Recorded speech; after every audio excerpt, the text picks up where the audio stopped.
Robinson Crusoe by Daniel Defoe. Chapter 1. Start in Life. I was born in the year 1632 in the city of York, of a good family, though not of that country, my father being a foreigner of Bremen, who first settled at Hull.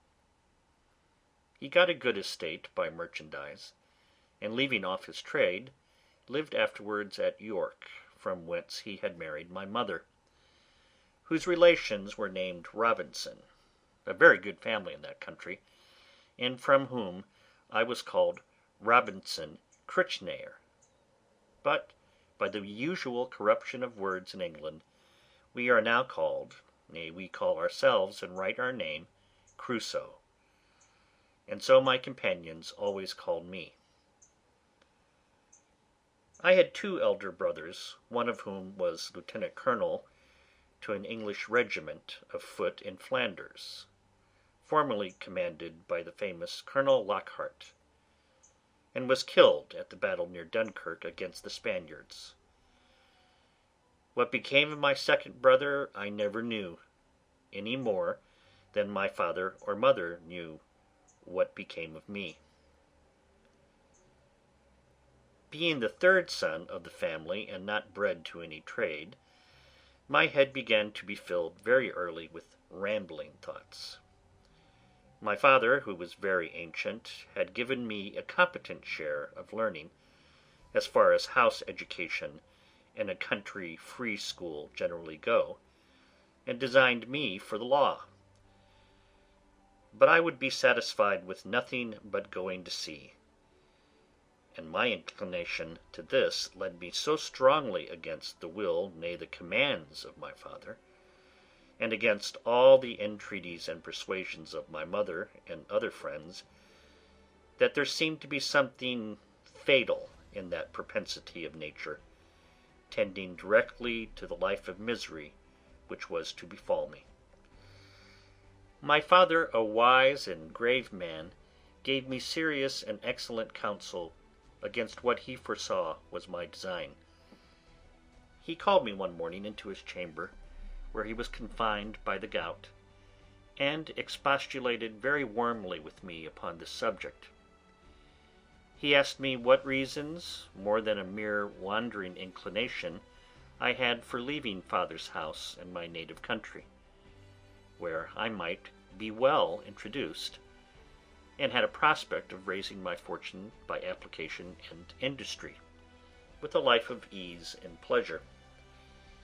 He told me it was men of desperate fortunes on one hand, or of aspiring superior fortunes on the other, who went abroad upon adventures, to rise by enterprise, and make themselves famous in undertakings of a nature out of the common road; that these things were all either too far above me or too far below me; that mine was the middle state, or what might be called the upper station of low life, which he had found, by long experience, was the best state in the world, the most suited to human happiness, not exposed to the miseries and hardships, the labour and suffering of the mechanic part of mankind, and not embarrassed with the pride, luxury, ambition, and envy of the upper part of mankind.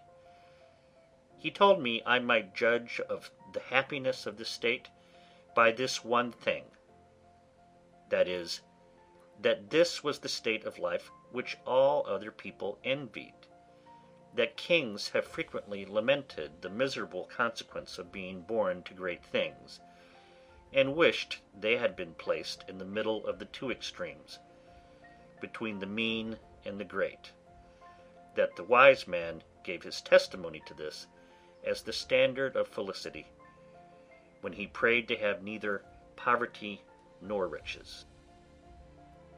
He bade me observe it, and I should always find that the calamities of life were shared among the upper and lower part of mankind, but that the middle station had the fewest disasters, and was not exposed to so many vicissitudes as the higher or lower part of mankind. Nay, they were not subjected to so many distempers and uneasinesses, either of body or mind, as those who were, by vicious living, luxury, and extravagances on the one hand, or by hard labor, want of necessaries, and mean or insufficient diet on the other hand, bring distemper upon themselves by the natural consequences of their way of living. That the middle station of life was calculated for all kind of virtue and all kind of enjoyments. That peace and plenty were the handmaids of a middle fortune. That temperance, moderation, quietness, health, society, all agreeable diversions, and all desirable pleasures, were the blessings attending the middle station of life. That this way men went silently and smoothly through the world, and comfortably out of it, not embarrassed with the labors of the hands or of the head, not sold to a life of slavery for daily bread, nor harassed with perplexed circumstances, which rob the soul of peace and the body of rest, nor enraged with the passion of envy, or the secret burning lust of ambition for great things, but in easy circumstances sliding gently through the world, and sensibly tasting the sweets of living without the bitter, feeling that they are happy, and learning by every day's experience to know it more sensibly. After this he pressed me earnestly, and in the most affectionate manner, not to play the young man, nor to precipitate myself into miseries which nature, and the station of life I was born in, seemed to have provided against; that I was under no necessity of seeking my bread; that he would do well for me, and endeavour to enter me fairly into the station of life which he had just been recommending to me; and that if I was not very easy and happy in the world, it must be my mere fate or fault that must hinder it; and that he should have nothing to answer for, having thus discharged his duty in warning me against measures which he knew would be to my hurt. In a word, that as he would do very kind things for me if I would stay and settle at home as he directed, so he would not have so much hand in my misfortunes as to give me any encouragement to go away. And to close all, he told me I had my elder brother for an example, to whom he had used the same earnest persuasions to keep him from going into the Low Country wars, but could not prevail, his young desires prompting him to run into the army, where he was killed. And though he said he would not cease to pray for me, yet he would venture to say to me that if I did take this foolish step, God would not bless me, and I should have leisure hereafter to reflect upon having neglected his counsel when there might be none to assist in my recovery. I observed in this last part of his discourse, which was truly prophetic, though I suppose my father did not know it to be so himself, I say I observed the tears run down his face very plentifully, especially when he spoke of my brother who was killed, and that when he spoke of my having leisure to repent, and none to assist me, he was so moved that he broke off the discourse, and told me his heart was so full he could say no more to me. I was sincerely affected with this discourse, and indeed who could be otherwise? And I resolved not to think of going abroad any more, but to settle at home according to my father's desire. But, alas, a few days wore it all off, and, in short, to prevent any of my father's further importunities, in a few weeks after, I resolved to run quite away from him.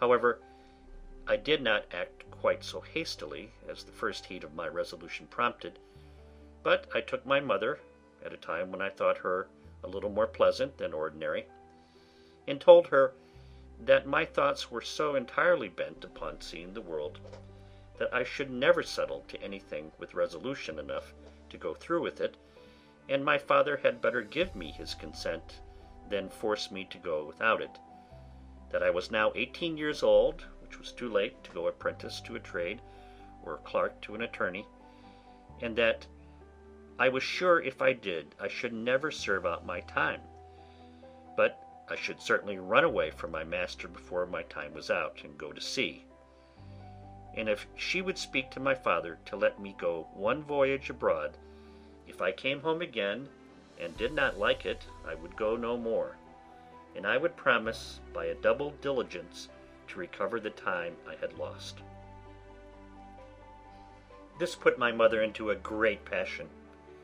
She told me she knew it would be to no purpose to speak to my father upon any such subject, that he knew too well what was my interest to give his consent to anything so much for my hurt, and that she wondered how I could think of any such thing after the discourse I had had with my father, and such kind and tender expressions as she knew my father had used to me, and that, in short, if I would ruin myself, there was no help for me, but I might depend I should never have their consent to it; that for her part she would not so much have hand in my destruction, and I should never have it to say that my mother was willing when my father was not.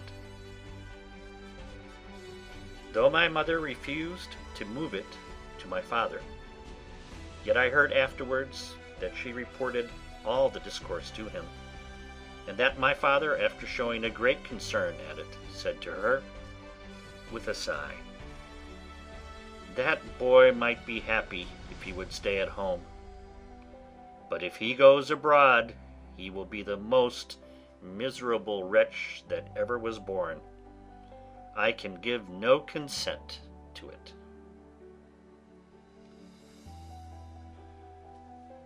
It was not till almost a year after this that I broke loose, though in the meantime I continued obstinately deaf to all proposals of settling to business, and frequently expostulated with my father and mother about their being so positively determined against what they knew my inclinations prompted me to.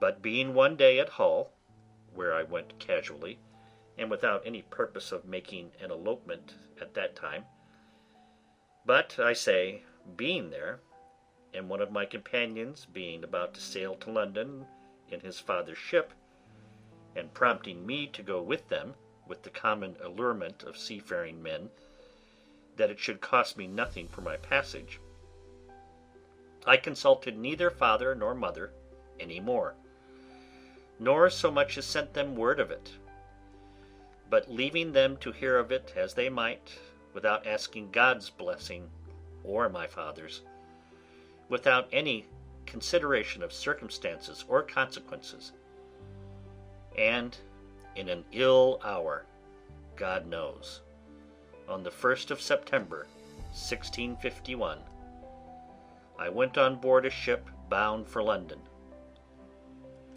Never any young adventurer's misfortunes, I believe, began sooner or continued longer than mine.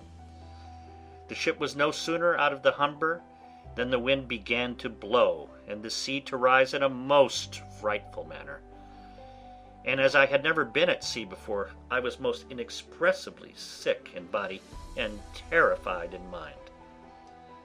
I began now seriously to reflect upon what I had done, and how justly I was overtaken by the judgment of heaven for my wicked leaving my father's house and abandoning my duty. All the good counsels of my parents, my father's tears, and my mother's entreaties came now fresh into my mind, and my conscience, which was not yet come to the pitch of hardness to which it has since, reproached me with the contempt of advice, and the breach of my duty to God and my father. All this while the storm increased, and the sea went very high, though nothing like what I have seen many times since. No, nor what I saw a few days after. But it was enough to affect me then, who was but a young sailor and had never known anything of the matter. I expected every wave would have swallowed us up, and that every time the ship fell down as I thought it did in the trough or hollow of the sea, we should never rise more. In this act of mind, I made many vows and resolutions, that if it would please God to spare my life in this one voyage, if ever I got once my foot upon dry land again, I would go directly home to my father, and never set it into a ship again while I lived. That I would take his advice, and never run myself into such miseries as these any more. Now I saw plainly the goodness of his observations about the middle station of life, how easy, how comfortably he had lived all his days, and never had been exposed to tempests at sea or troubles on shore. And I resolved that I would, like a true repenting prodigal, go home to my father. These wise and sober thoughts continued all the while the storm lasted, and indeed some time after. But the next day the wind was abated, and the sea calmer, and I began to be a little inured to it. However, I was very grave for all that day, being also a little seasick still. But towards night the weather cleared up, the wind was quite over, and a charming fine evening followed. The sun went down perfectly clear, and rose so the next morning, and having little or no wind, and a smooth sea, the sun shining upon it, the sight was, I thought, the most delightful that ever I saw. I had slept well in the night, and was now no more seasick, but very cheerful, looking with wonder upon the sea that was so rough and terrible the day before, and could be so calm and so pleasant in so little a time after. And now, lest my good resolutions should continue, my companion, who had enticed me away, comes to me. "Well, Bob," says he, clapping me upon the shoulder, "how do you do after it? I warrant you were frighted, weren't you, last night, when it blew but a capful of wind?" "A capful, do you call it?" said I. "'Twas a terrible storm." "A storm, you fool you," replies he. "Do you call that a storm? Why, it was nothing at all. Give us but a good ship and sea room, and we think nothing of such a squall of wind as that. But you're but a fresh-water sailor, Bob. Come, let us make a bowl of punch, and we'll forget all that. Do you see what charming weather 'tis now?" To make short this sad part of my story, we went the way of all sailors. The punch was made, and I was made half drunk with it, and in that one night's wickedness I drowned all my repentance, all my reflections upon my past conduct, all my resolutions for the future. In a word, as the sea was returned to its smoothness of surface and settled calmness by the abatement of that storm, so the hurry of my thoughts being over, my fears and apprehensions being swallowed up by the sea, being forgotten, and the current of my former desires returned, I entirely forgot the vows and promises that I made in my distress. I found, indeed, some intervals of reflection, and the serious thoughts did, as it were, endeavor to return again sometimes, but I shook them off, and roused myself from them as if it were from a distemper, and applying myself to drinking and company, soon mastered the return of those fits, for so I called them, and I had in 5 or 6 days got as complete a victory over conscience as any young fellow that resolved not to be troubled with it, could desire. But I was to have another trial for it still, and Providence, as in such cases generally it does, resolved to leave me entirely without excuse. For if I would not take this for a deliverance, the next was to be such a one as the worst and most hardened wretch among us would confess both the danger and the mercy of. The 6th day of our being at sea, we came into Yarmouth Roads. The wind having been contrary and the weather calm, we had made but little way since the storm. Here we were obliged to come to an anchor, and here we lay, the wind continuing contrary, that is, at southwest, for 7 or 8 days, during which time a great many ships from Newcastle came into the same roads, as the common harbour where the ships might wait for a wind for the river. We had not, however, rid here so long, but we would have tided it up the river, but that the wind blew too fresh, and after that we had lain 4 or 5 days, blew very hard.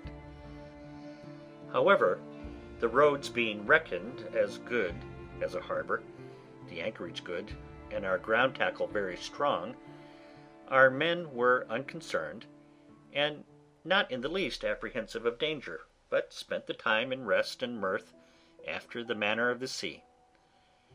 But the 8th day in the morning the wind increased, and we had all hands at work to strike our topmasts, and make everything snug and close, that the ship might ride as easy as possible. By noon the sea went very high indeed, and our ship rode forecastle in, shipped several seas, and we thought once or twice our anchor had come home, upon which our master ordered out the sheet anchor, so that we rode with 2 anchors ahead, and the cables veered out to the bitter end. By this time it blew a terrible storm indeed, and now I began to see terror and amazement in the faces even of the seamen themselves. The master, though vigilant in the business of preserving the ship, yet as he went in and out of his cabin by me, I could hear him softly to himself say several times, "Lord, be merciful to us. We shall all be lost. We shall all be undone," and the like. During these first hurries I was stupid, lying still in my cabin, which was in the steerage, and cannot describe my temper. I could ill resume the first penitence which I had so apparently trampled upon and hardened myself against. I thought the bitterness of death had been past, and that this would be nothing like the first. But when the master himself came by me, as I said just now, and said we should be all lost, I was dreadfully frighted. I got up out of my cabin and looked, but such a dismal sight I never saw. The sea ran mountains high, and broke upon us every 3 or 4 minutes. When I could look about, I could see nothing but distress round us. 2 ships that rode near us, we found, had cut their masts by the board, being deep laden, and our men cried that a ship which rode about a mile ahead of us was foundered. 2 more ships, being driven from their anchors, were run out of the roads to sea, at all adventures, and that was with not a mast standing. The light ships fared the best, as not so much labouring in the sea, but 2 or 3 of them drove, and came close by us, running away with only their spritsail out before the wind. Towards the evening, the mate and boatswain begged the master of our ship to let them cut away the foremast, which he was very unwilling to do. But the boatswain protesting to him that if he did not the ship would founder, he consented. And when they had cut away the foremast, the mainmast stood so loose and shook the ship so much, they were obliged to cut that away also, and make a clear deck. Anyone may judge what a condition I must be in at all this, who was but a young sailor, and who had been in such a fright before at but a little.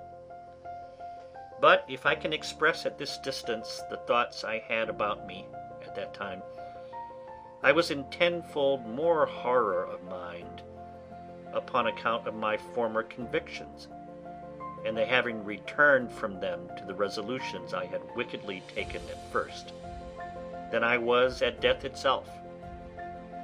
And these, added to the terror of the storm, put me into such a condition that I can find by no words a way to describe it. But the worst was yet to come. The storm continued with such fury that the seamen themselves acknowledged that they had never seen a worse. We had a good ship, but she was deep laden and wallowed in the sea, so that the seamen every now and then cried out she would founder. It was my advantage in one respect that I did not know what they meant by founder till I inquired. However, the storm was so violent that I saw, what is not often seen, the master, the boatswain, and some other more sensible than the rest, at their prayers, and expecting every moment when the ship would go to the bottom. In the middle of the night, and under all the rest of our distresses, one of the men that had been down to see cried out we had sprung a leak. Another said there was 4 feet water in the hold. Then all hands were called to the pump. At that word my heart, as I thought, died within me, and I fell backwards upon the side of my bed where I sat into the cabin. However, the men roused me, and told me that I, that was able to do nothing more, was as well able to pump as another, at which I stirred up and went to the pump, and worked very heartily. While this was doing, the master, seeing some light colliers, who, not able to ride out the storm, were obliged to slip and run away to sea, and would come near us, ordered to fire a gun as a signal of distress. I, who knew nothing what that meant, thought the ship had broken, or some dreadful thing happened. In a word, I was so surprised that I fell down in a swoon. As this was a time when everybody had his own life to think of, nobody minded me, or what was become of me.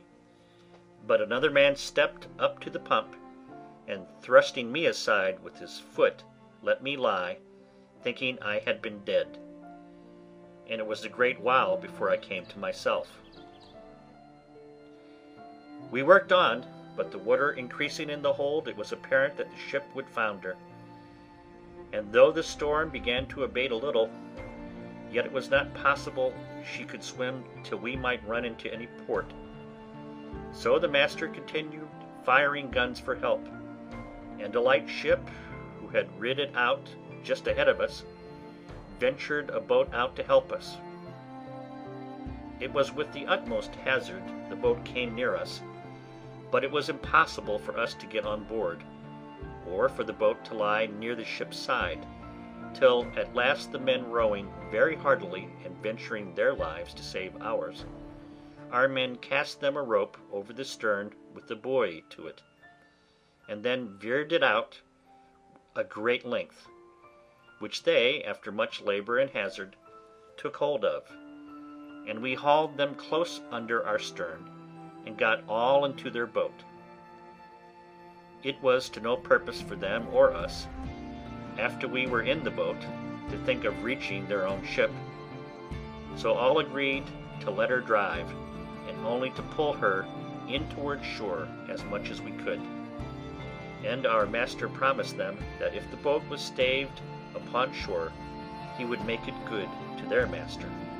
So partly rowing and partly driving, our boat went away to the north, sloping towards the shore almost as far as Winterton Ness. We were not much more than a quarter of an hour out of our ship till we saw her sink, and then I understood for the first time what was meant by a ship foundering in the sea. I must acknowledge I had hardly eyes to look upon it when the seamen told me she was sinking, for from the moment that they rather put me into the boat than that I might be said to go in it, my heart was, as it were, dead within me, partly with fright, partly with horror of mind, and with the thoughts of what was yet before me. While we were in this condition, the men laboring at the oar to bring the boat near the shore, we could see, when our boat mounting the waves, we were able to see the shore, a great many people running along the strand to assist us when we should come near. But we made but slow way towards the shore, nor were we able to reach the shore till, being past the lighthouse at Winterton, the shore falls off to the westward towards Cromer, and so the land broke off a little the violence of the wind. Here we got in, and, though not without much difficulty, got all safe on shore, and walked afterwards on foot to Yarmouth, where, as the unfortunate men, we were used with great humanity, as well by the magistrates of the town, who assigned us good quarters, as by particular merchants and owners of ships, and had money given us sufficient to carry us either to London or back to Hull, as we thought fit. Had I now had the sense to have gone back to Hull and have gone home, I had been happy. And my father, as in our blessed Saviour's parable, had even killed the fatted calf for me. For hearing the ship I went away in was cast away in Yarmouth roads, it was a great while before he had assurances that I was not drowned. But my ill fate pushed me on, now with an obstinacy that nothing could resist. And though I had several times loud calls from my reason and my more composed judgment to go home, yet I had no power to do it. I know not what to call this, nor will I urge that it is a secret overruling decree that hurries us on to be the instruments of our own destruction, even though it be done before us, and that we rush upon it with our eyes open. Certainly nothing but some such decreed, unavoidable misery, which it was impossible for me to escape, could have pushed me forward against the calm reasonings and persuasions of my most retired thoughts, and against two such visible instructions as I had met within my first attempt. My comrade, who had helped me to harden before, and who was the master's son, was now less forward than I. The first time he spoke to me after we were at Yarmouth, which was not till 2 or 3 days, for we were separated in the town to several quarters, I say, the first time he saw me, it appeared his tone was altered, and, looking very melancholy and shaking his head, he asked me how I did, and telling his father who I was, and how I had come this voyage only for a trial, in order to go further abroad, his father turning to me with a very grave and concerned tone, "Young man," says he, "you ought never to go to sea any more.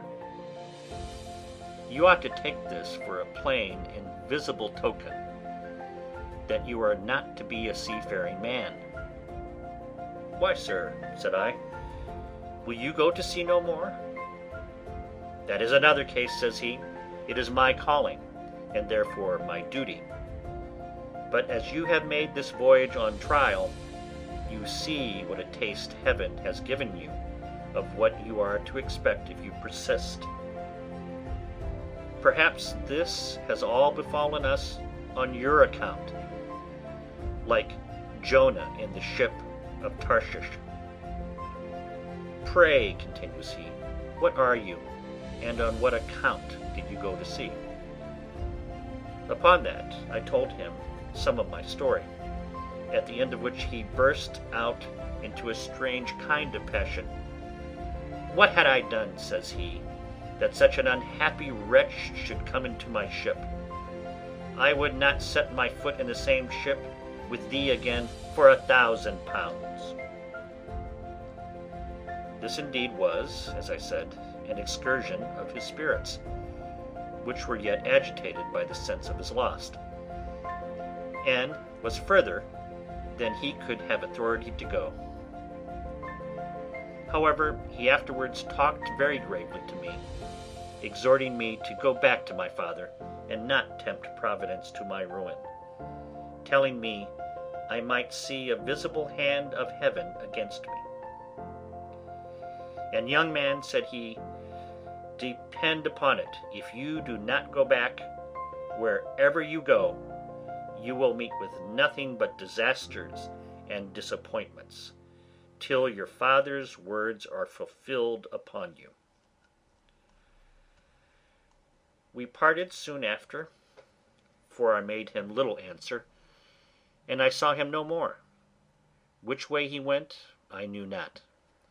As for me, having some money in my pocket, I travelled to London by land, and there, as well as on the road, had many struggles with myself what course of life I should take, and whether I should go home or to sea. As to going home, shame opposed the best motions that offered to my thoughts, and it immediately occurred to me how I should be laughed at among the neighbours, and should be ashamed to see, not my father and mother only, but even everybody else, from whence I have since often observed how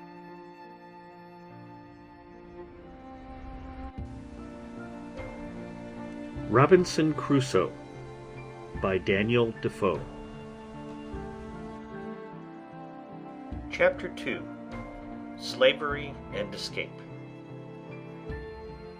That evil influence which carried me first away from my father's house, which hurried me into the wild and indigested notion of raising my fortune, and that impressed those conceits so forcibly upon me as to make me deaf to all good advice, and to the entreaties and even the commands of my father.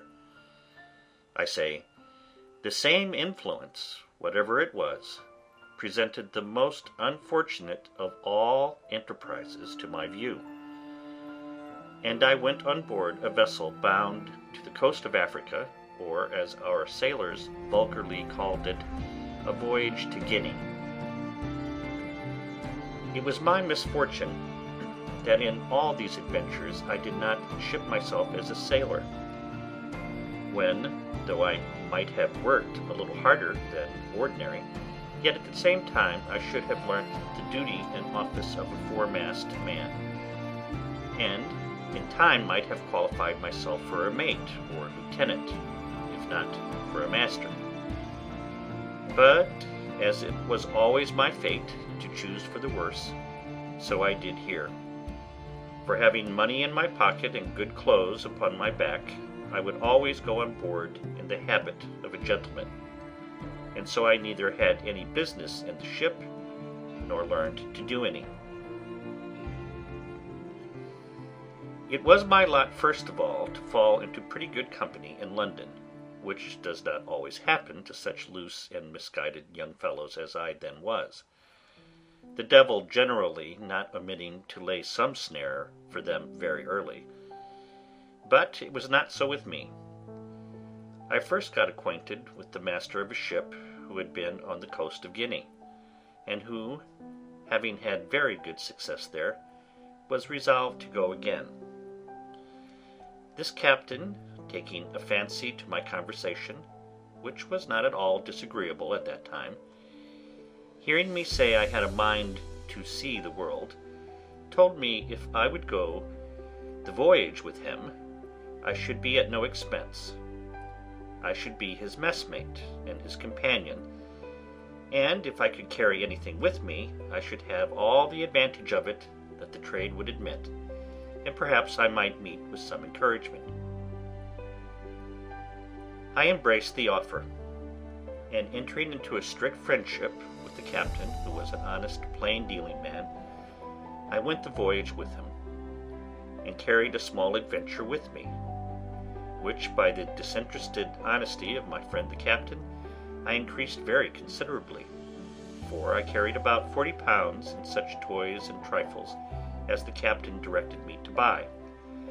These 40 pounds I had mustered together by the assistance of some of my relations, whom I corresponded with, and who, I believe, got my father, or at least my mother, to contribute so much as that to my first adventure. This was the only voyage which I may say was successful in all my adventures, which I owe to the integrity and honesty of my friend the captain, under whom, also, I got a competent knowledge of the mathematics and the rules of navigation, learned how to keep an account of the ship's course, take an observation, and, in short, to understand some things that were needful to be understood by a sailor. For, as he took delight to instruct me, I took delight to learn, and, in a word, this voyage made me both a sailor and a merchant. For I brought home 5 pounds 9 ounces of gold dust for my adventure, which yielded me in London at my return almost 300 pounds. And this filled me with those aspiring thoughts which ever since so completed my road. Yet even in this voyage I had my misfortunes too, particularly that I was continually sick, being thrown into a violent calenture by the excessive heat of the climate, our principal trading being upon the coast, from latitude of 15 degrees north even to the line itself. I was now set up for a Guinea trader, and my friend, to my great misfortune, dying soon after his arrival, I resolved to go the same voyage again, and I embarked in the same vessel with one who was his mate in the former voyage, and had now got the command of the ship. This was the unhappiest voyage that ever man made, for though I did not carry quite 100 pounds of my newly gained wealth, so that I left 200 pounds, which I had lodged with my friend's widow, who was very just to me, yet I fell into terrible misfortunes. The first was this: our ship, making her course toward the Canary Islands, or rather between those islands and the African shore, was surprised in the grey of the morning by a Turkish rover of Sallee, who gave chase to us with all the sail she could make. We crowded also as much canvas as our yards would spread, or our masts carry, to get clear. But finding the pirate gained upon us, and would certainly come up with us in a few hours, we prepared to fight, our ship having 12 guns and the rogue 18. About 3 in the afternoon he came up upon us, and bringing to by mistake just athwart our quarter instead of athwart our stern, as he intended, we brought 8 of our guns to bear on that side, and poured in a broadside upon him, which made him sheer off again, after returning our fire, and pouring in also his small shot from near 200 men which he had on board. However, we had not a man touched, all our men keeping close. He prepared to attack us again, and we to defend ourselves. But laying us on board the next time, upon our other quarter, he entered 60 men upon our decks, who immediately fell to cutting and hacking the sails and rigging. We plied them with small shot, half-pikes, powder chests, and such like, and cleared our deck of them twice. However, to cut short this melancholy part of our story, our ship being disabled and 3 of our men killed, and 8 wounded, we were obliged to yield, and were carried all prisoners into Scilly, a port belonging to the Moors. The usage I had there was not so dreadful as at first I apprehended, nor was I carried up the country to the Emperor's court, as the rest of our men were, but was kept by the captain of the rover as his proper prize, and made his slave, being young and nimble, and fit for his business. At this surprising change of my circumstances, from a merchant to a miserable slave, I was perfectly overwhelmed.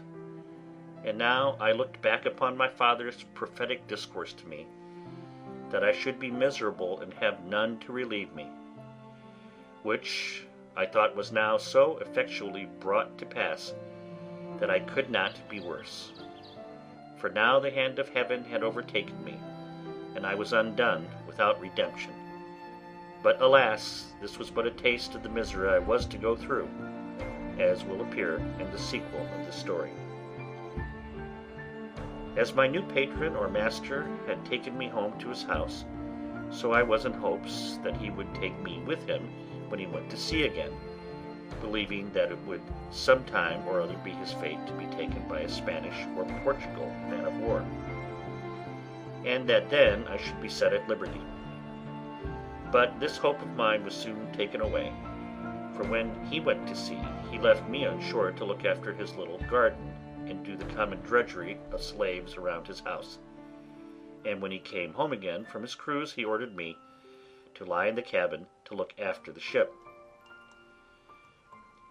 Here I meditated nothing but my escape, and what method I might take to effect it, but found no way that had the least probability in it. Nothing presented to make the supposition of it rational, for I had nobody to communicate it to that would embark with me, no fellow slave, no Englishman, Irishman, or Scotchman there but myself, so that for 2 years, though I often pleased myself with the imagination, yet I never had the least encouraging prospect of putting it in practice. After about 2 years, an odd circumstance presented itself, which put the old thought of making some attempt for my liberty again in my head. My patron lying at home longer than usual without fitting out his ship, which, as I heard, was for want of money, he used constantly, once or twice a week, sometimes oftener if the weather was fair, to take the ship's pinnace and go out into the road a fishing. And as he always took me and the young Moresco with him to row the boat, we made him very merry, and I proved very dexterous in catching fish, insomuch that sometimes he would send me with a Moor, one of his kinsmen, and the youth, the Moresco, as they called him, to catch a dish of fish for him. It happened one time that going a-fishing in a calm morning, a fog rose so thick that, though we were not half a league from the shore, we lost sight of it, and rowing we knew not whither or which way, we labored all day and all the next night, and when the morning came we found we had pulled off to sea instead of pulling in for shore, and that we were at least 2 leagues from the shore. However, we got well in again, though with a great deal of labor and some danger, for the wind began to blow pretty fresh in the morning, but we were all very hungry. But our patron, warned by this disaster, resolved to take more care of himself for the future, and having lying by him the longboat of our English ship that he had taken, he resolved he would not go a-fishing any more without a compass and some provision. So he ordered the carpenter of his ship, which was also an English slave, to build a little stateroom or cabin in the middle of the longboat, like that of a barge, with a place to stand behind it to steer. and haul home the main sheet. The room before for a hand or two to stand and work the sails. She sailed with what we call a shoulder of mutton sail, and the boom jibed over the top of the cabin, which lay very snug and low, and had in it room for him to lie with a slave or two and a table to eat on, with some small lockers to put in some bottles of such liquor as he thought fit to drink, and his bread, rice, and coffee. We went frequently out with this boat a-fishing, and as I was most dexterous to catch fish for him, he never went without me. It happened that he had appointed to go out in this boat either for pleasure or for fish, with 2 or 3 Moors of some distinction in that place, and for whom he had provided extraordinarily, and had, therefore, sent on board the boat overnight a larger store of provisions than ordinary, and had ordered me to get ready 3 fusees with powder and shot, which were on board the ship, for that they designed some sport of fowling as well as fishing. I got all things ready as he had directed, and waited the next morning for the boat washed clean, her ancient and pendants out, and everything to accommodate his guests, when by and by my patron came on board alone and told me his guests had put off going from some business that fell out, and ordered me, with the man and boy as usual, to go out with the boat and catch them some fish, for that his friends were to sup at his house, and commanded that as soon as I got some fish I should bring it home to his house, all which I prepared to do. This moment my former notions of deliverance darted into my thoughts, for now I found I was likely to have a little ship at my command, and my master being gone, I prepared to furnish myself not for fishing business, but for a voyage, though I knew not, neither did I so much as consider, whither I should steer. Anywhere to get out of that place was my desire. My first contrivance was to make a pretense to speak to this Moor, to get something for our subsistence on board, for I told him we must not presume to eat of our patron's bread. He said that was true, so he brought a large basket of rusk or biscuit and 3 jars of fresh water into the boat. I knew where my patron's case of bottles stood, which it was evident by the make were taken out of some English prize, and I conveyed them into the boat while the Moor was on shore, as if they had been there before for our master. I conveyed also a great lump of beeswax into the boat, which weighed about 1/2 hundredweight, with a parcel of twine or thread, a hatchet, a saw, a hammer, all of which were of great use to us afterwards, especially the wax to make candles. Another trick I tried upon him, which he innocently came into also. His name was Ishmael, which they called Muli or Moli, so I called him. Moli, said I, our patron's guns are on board the boat. Can you not get a little powder and shot? It may be we may kill some alcamies, a fowl like our curlews, for ourselves, for I know he keeps the gunner's stores in the ship. Yes, says he, I'll bring some. And accordingly he brought a great leather pouch, which held 1.5 pounds of powder, or rather more, and another with shot that had 5 or 6 pounds, with some bullets, and put all into the boat. At the same time I found some powder of my master's in the great cabin, with which I filled one of the large bottles in the case, which was almost empty, pouring what was in it into another, and thus furnished with everything needful, we sailed out of the port to fish.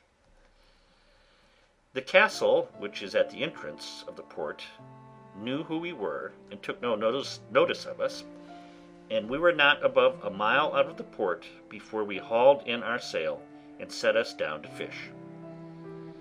The wind blew from the north-northeast, which was contrary to my desire, for had it blown southerly, I had been sure to have made the coast of Spain, and at least reached to the Bay of Cadiz. But my resolutions were, blow which way it would, I would be gone from that horrid place where I was, and leave the rest to fate.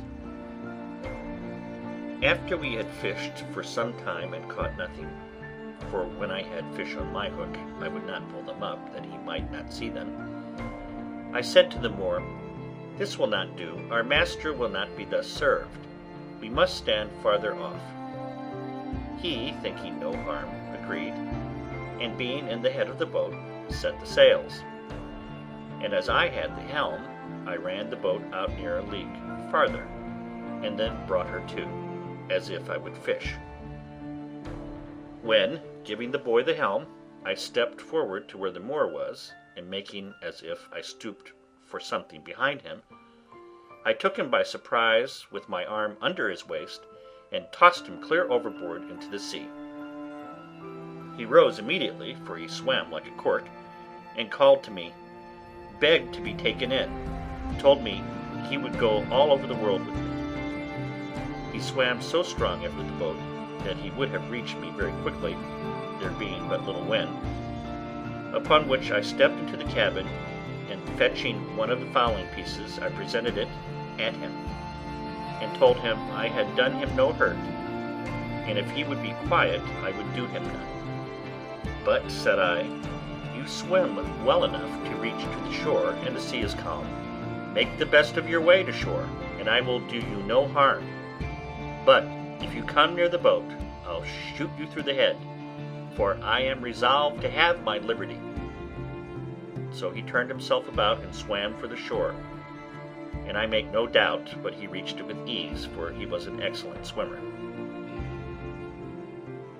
I could have been content to have taken this Moor with me and have drowned the boy, but there was no venturing to trust him.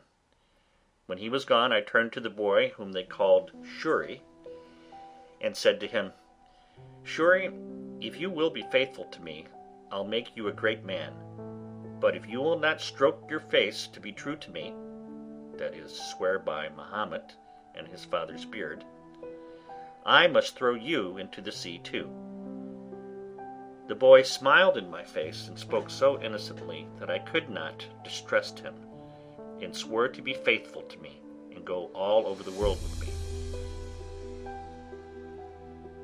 While I was in view of the Moor that was swimming, I stood out directly to sea with the boat, rather stretching to windward, that they might think me gone towards the strait's mouth, as indeed anyone that had been in their wits must have been supposed to do, for who would have supposed we were sailed on to the southward, to the truly barbarian coast, where whole nations of negroes were sure to surround us with their boats and destroy us, where we could not go on shore, but we should be devoured by savage beasts, or more merciless savages of the human kind.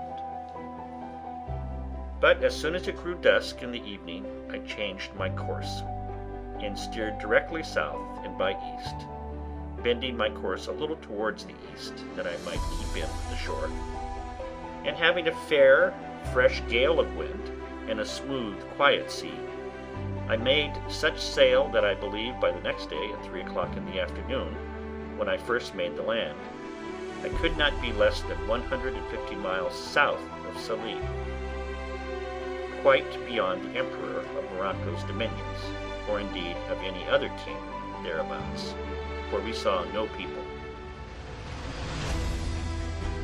Yet such was the fright I had taken of the Moors, and the dreadful apprehensions I had of falling into their hands, that I would not stop or go on shore or come to an anchor, the wind continuing fair, till I had sailed in that manner 5 days, and then, the wind shifting to the southward, I concluded also that if any of our vessels were in chase of me, they also would now give over. So I ventured to make the coast and come to an anchor in the mouth of a little river. I knew not what, nor where, neither what latitude, what country, what nation, or what river. I neither saw nor desired to see any people. The principal thing I wanted was fresh water. We came into this creek in the evening, resolving to swim on shore as soon as it was dark and discover the country. But as soon as it was quite dark, we heard such dreadful noises of the barking, roaring, and howling of wild creatures, of we knew not what kinds, that the poor boy was ready to die with fear, and begged of me not to go on shore till day. "Well, Shuri," said I, "then I won't. But it may be that we may see men by day who will be as bad to us as those lions." "Then we give them the shoot gun," said Shuri, laughing. "Make them run way." Such English Shuri spoke by conversing among us slaves. However, I was glad to see the boy so cheerful, and I gave him a dram out of our patron's case of bottles to cheer him up. After all, Shuri's advice was good, and I took it. We dropped our little anchor and lay still all night. I say still, for we slept none. For in 2 or 3 hours we saw vast, great creatures, we knew not what to call them, of many sorts, come down to the seashore and run into the water, wallowing and washing themselves for the pleasure of cooling themselves. And they made such hideous howlings and yellings that I never indeed heard the like. Shuri was dreadfully frightened, and indeed so was I too, but we were both more frightened when we heard one of these mighty creatures come swimming towards our boat. We could not see him, but we might hear him by his blowing to be a monstrous, huge, and furious beast. Shuri said it was a lion, and it might be so for aught I know. But poor Shuri cried to me to weigh the anchor and row away. "No," says I, "Shuri, we can slip our cable with the boy to it and go off to sea. They cannot follow us far." I had no sooner said so, but I perceived the creature, whatever it was, within 2 oars' length, which something surprised me. However, I immediately stepped to the cabin door, and taking up my gun, fired at him, upon which he immediately turned about and swam towards the shore again. But it is impossible to describe the horrid noises and hideous cries and howlings that were raised, as well upon the edge of the shore as higher within the country, upon the noise or report of the gun, a thing I have some reason to believe those creatures had never heard before. This convinced me that there was no going on shore for us in the night on that coast, and how to venture on shore in the day was another question too, for to have fallen into the hands of any of the savages had been as bad as to have fallen into the hands of the lions and tigers. At least, we were equally apprehensive of the danger of it.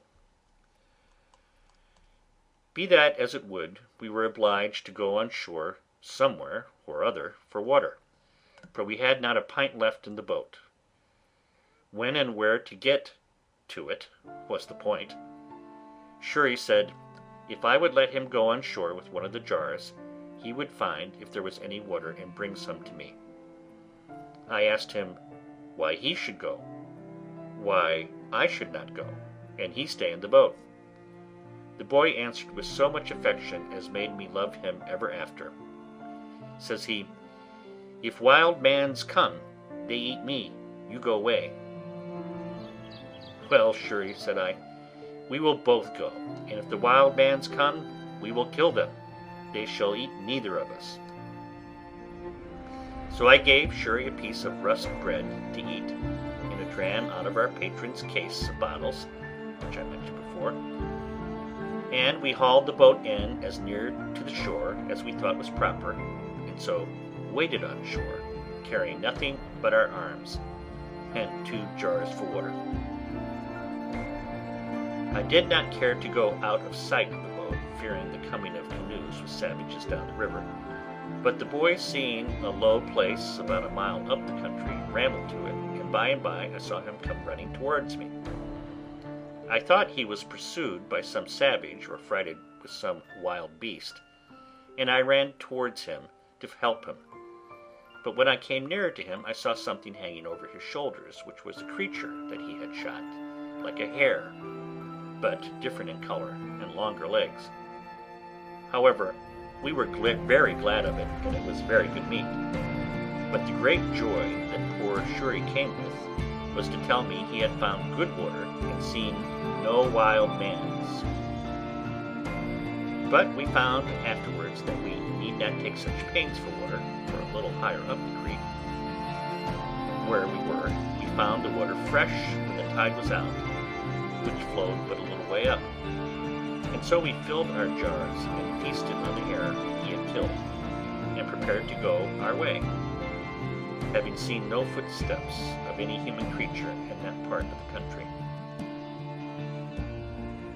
As I had been one voyage to this coast before, I knew very well that the islands of the Canaries and the Cape Verde Islands also lay not far off from the coast. But as I had no instruments to take an observation to know what latitude we were in, and not exactly knowing, or at least remembering what latitude they were in, I knew not where to look for them, or when to stand off to sea towards them. Otherwise, I might now easily have found some of these islands. But my hope was that if I stood along this coast till I came to that part where the English traded, I should find some of their vessels upon their usual design of trade that would relieve and take us in. By the best of my calculation, that place where I now was must be that country which, lying between the Emperor of Morocco's dominions and the Negroes, lies waste and uninhabited except by wild beasts, the Negroes having abandoned it and gone farther south for fear of the Moors, and the Moors not thinking it worth inhabiting by reason of its barrenness, and indeed both forsaking it because of the prodigious numbers of tigers, lions, leopards, and other furious creatures which harbor there, so that the Moors use it for their hunting only, where they go like an army, 2,000 or 3,000 men at a time, and indeed for near 100 miles together upon this coast we saw nothing but a waste, uninhabited country by day, and heard nothing but howlings and roaring of wild beasts by night. Once or twice in the daytime I thought I saw the Pico of Tenerife, being the high top of the Mountain Tenerife in the Canaries, and had a great mind to venture out in hopes of reaching thither. But having tried twice, I was forced again in by contrary winds, the sea also going too high for my little vessel. So I resolved to pursue my first design and keep along the shore. Several times I was obliged to land for fresh water after we had left this place, and once in particular, being early in the morning, we came to an anchor under a little point of land, which was pretty high, and the tide beginning to flow, we lay still to go further. Shuri, whose eyes were more about him than it seems mine were, calls softly to me, and tells me that we had best go farther off the shore. For, says he, look, yonder lies a dreadful monster on the side of that hillock, fast asleep. I looked where he pointed and saw a dreadful monster indeed, for it was a terrible great lion that lay on the side of the shore, under the shade of the piece of the hill that hung as it were a little over him. Shuri, says I, you shall on shore and kill him. Shuri looked frightened and said, me kill? He, me of one mouth. One mouthful he had. However, I said no more to the boy, but bade him lie still, and I took our biggest gun, which was almost musket bore, and loaded it with a good charge of powder and with 2 slugs, and laid it down.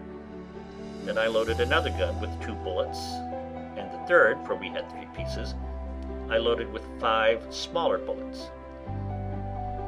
I took the best aim I could with the first piece to have shot him in the head, but he lay so with his leg raised a little above his nose that the slug hit his knee and broke the bone. He started up, growling at first, but finding his leg broken, fell down again, and then got up upon 3 legs and gave the most hideous roar that ever I heard. I was a little surprised that I had not hit him on the head. However, I took up the second piece and immediately, and though he began to move off, fired again and shot him in the head, and had the pleasure to see him drop and make but little noise, but lie struggling for life. Then Shuri took heart and would have me let him go on shore. "Well, go," said I, so the boy jumped into the water and taking a little gun in one hand, swam to shore with the other, and coming close to the creature, put the muzzle of the piece to his ear and shot him in the head again, which dispatched him quite. This was game indeed to us, but this was not food, and I was very sorry to lose 3 charges of powder and shot upon a creature that was good for nothing to us. However, Shuri said he would have some for him. So he comes on board and asked me to give him the hatchet. "For what, Shuri?" said I. "Me cut off his head," said he. However, Shuri could not cut off his head, but he cut off a foot and brought it with him, and it was a monstrous great one. I bethought myself, however, that perhaps the skin of him might, one way or another, be of some value to us, and I resolved to take off his skin if I could. So Shuri and I went to work with him, but Shuri was much better the workman at it, for I knew very ill how to do it. Indeed, it took both of us up the whole day. But at last we got off the hide of him, and spreading it on the top of our cabin, the sun effectually dried it in 2 days' time, and it afterwards served me to lie upon. End of chapter.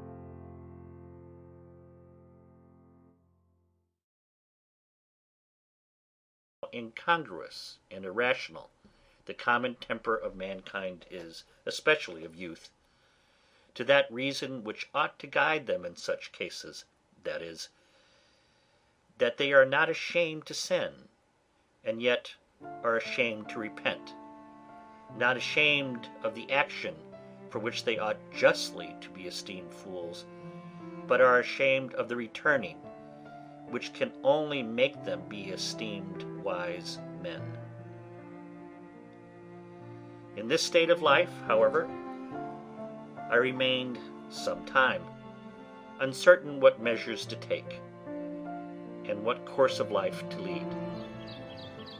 An irresistible reluctance continued to going home, and as I stayed away a while, the remembrance of the distress I had been in wore off, and as that abated, the little motion I had in my desires to return